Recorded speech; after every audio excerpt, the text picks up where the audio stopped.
So yeah, in this short talk, I'll be presenting Python type challenges. It's basically an interactive online exercise for practicing your Python typing skills.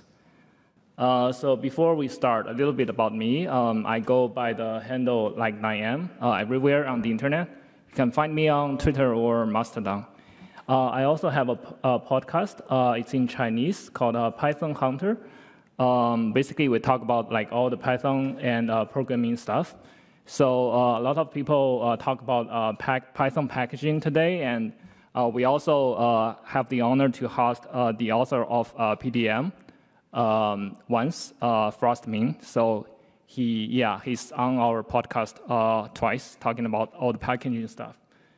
Okay.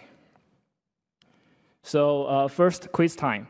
Do people know in what version was typing first introduced to Python?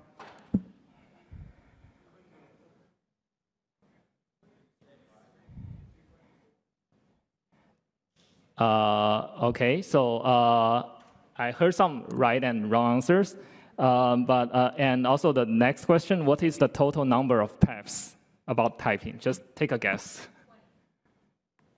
More than 20. Still more. No, not that much. Okay. Yeah, close. So it's typing is first introduced in Python 3.5 in PAP 4.8.4. And there are a total number of 52 PAPs about typing. So yeah, that's a lot. So I take a screenshot of all the typing-related pipes. As you can see, there's no way you can remember all of those things.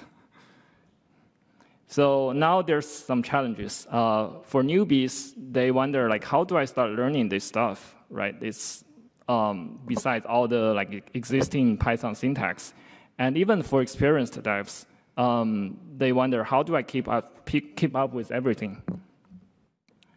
So that's why I created Python type challenges.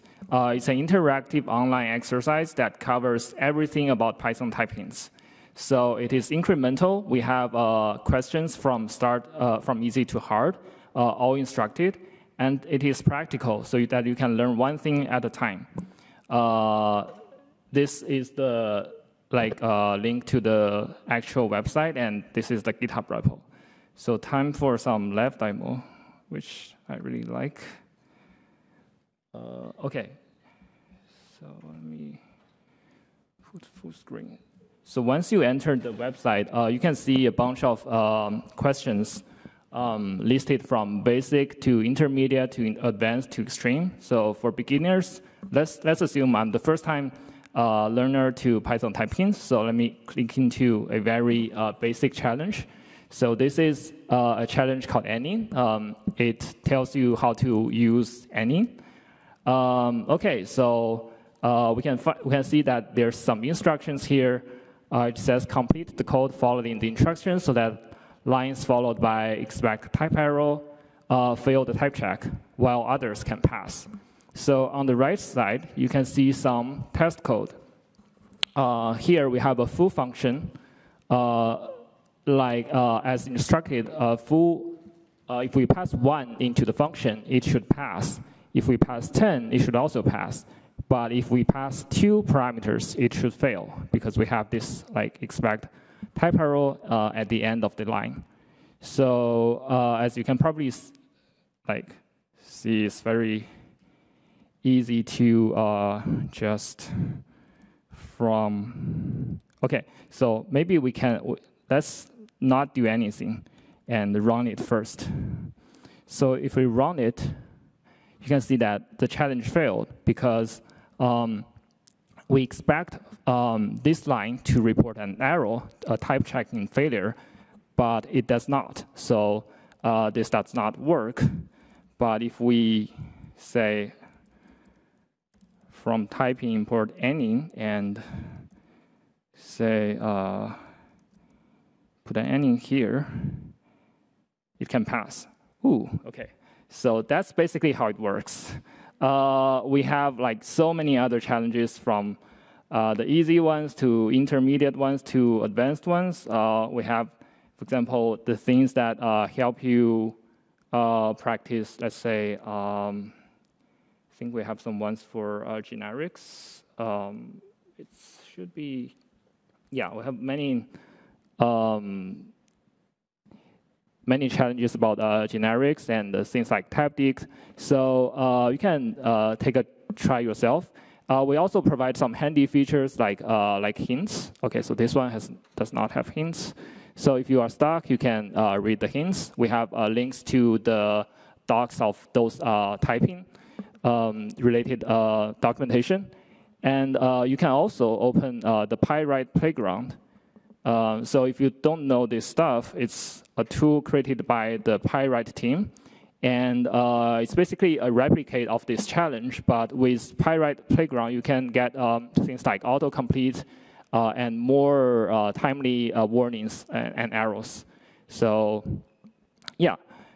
Okay, so back to the slide. Let's talk a little bit about how this thing works.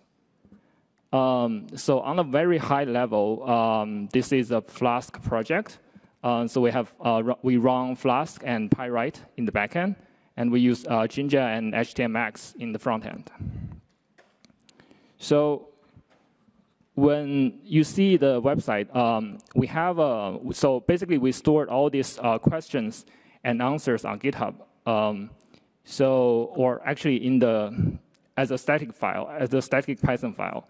So when you visit a question, it first fetches the source code of the question and renders it in the front end. So as you can see, and then once user writes some of their code and hit the run button, we send the user's code to the backend.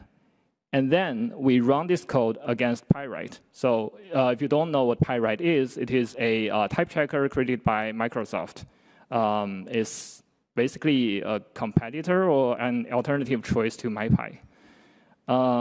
So in the backend, what we do is that we merge user's code with the test code that you see on the right side of the challenge. And we merge that into a temporary file. And we basically run PyWrite against this temporary file. And last step, so PyWrite will give you a bunch of output. So in this output, you can see that there are line numbers, right? For example, type check fails at a certain line. And we match these line numbers against the expect type error comment in the source code. So that, okay, we know these two things, if they match, we know that this code fails at where it should fail and pass in where it should pass.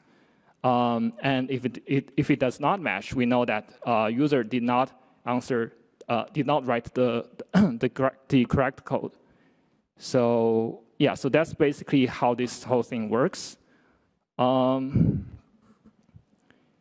And we also make it very easy to add new challenges. So basically, you just need to create a folder, put a questions.py and a solution.py into the folder, and that's it.